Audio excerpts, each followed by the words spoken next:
Hi love you वाला welcome on this channel. आज के इस रैपिड फायर 3 मिनट के अंदर हम ये देखने की कोशिश करेंगे जो नई नोटिफिकेशन आरबीआई के द्वारा आई है, जिसमें ये कहा गया है कि बिफोर 30 सितंबर 2023 जितने भी 2000 रुपये के डिनोमिनेशन ऑफ करेंसी आपके पास हैं उसे इधर तो बैंक में डिपॉजिट अपने अकाउंट में करना है या फिर आप एक्सचेंज कर सकते हैं।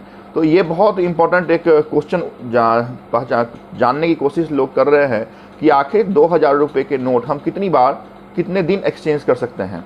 तो ऐसा आरबीआई ने कोई भी नोटिफिकेशन, कोई भी सर्कुलर, कोई भी गैजेट नहीं निकाला है जिसमें उसने लिखा है कि एक पर्सन एक दिन में ही 20,000 रुपये के नोट क्या कर सकता है, तो एक्सचेंज कर सकता है। तो आप जानें कि आप इस एक्सचेंज का फ़ायदा ले सकते हैं। अगर आप अकाउंट में या अकाउंट नहीं है, आप जमा नहीं कर रहे अपने अकाउंट में, तो कई बार आप सेम डे में maximum up to a limit of 20,000 आप एक्सचेंज कर सकते हैं।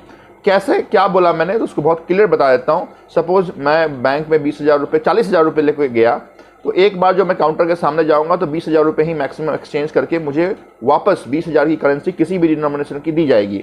लेकिन मुझे फिर से उसी क्यू को फॉलो करना पड़ेगा जिस क्यू को फॉलो करते हुए अभी मैं आपके ब्रांच के काउंटर पे आया था। तो एक बार में 1 पर्सन 20,000 एक्सचेंज कर सकता है।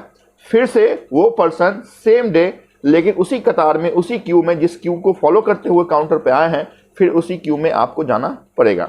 तो आपके अगर अकाउंट नहीं है, आप कहीं बाहर हैं, 1 लाख रुपए आपके पास हैं, तो आप सेम क्यू को फॉलो करते हुए एक दिन में 5 बार लाइन में लग के आप पैसे एक्सचेंज कर सकते हैं। क्योंकि ये बहुत क्लियर और कट है कि आरबीआई ने बहुत ही स्पष्ट कहा है कि no KYC identification details is required.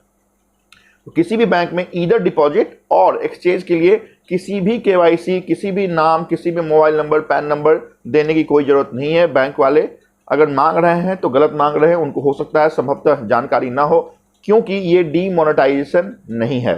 ये एक करेंसी को रोल बैक करने के संबंध में दिया हुआ दिशा निर्देश है। इस कारण से हमें कोई भी अपनी जो पर्सनल आइडेंटिफिकेशन है उसको देने की ज़रूरत नहीं है। कितनी बार एक्सचेंज कर सकते हैं, तो N number of time in a same day you can exchange, but make sure आपको 20,000 के बाद फिर से उसी क्यू को फॉलो करते हुए फिर से काउंटर पे आना है।